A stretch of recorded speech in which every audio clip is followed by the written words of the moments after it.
आपको इतनी बड़ी बड़ी तादाद में ये जो पुर्जे नीचे गिरते हुए नज़र आ रहे हैं, ये इसके शीशों के हैं। और ये जो देख सकते हैं आप,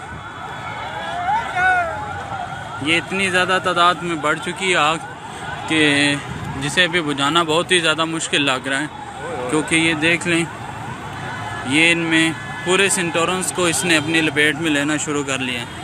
अभी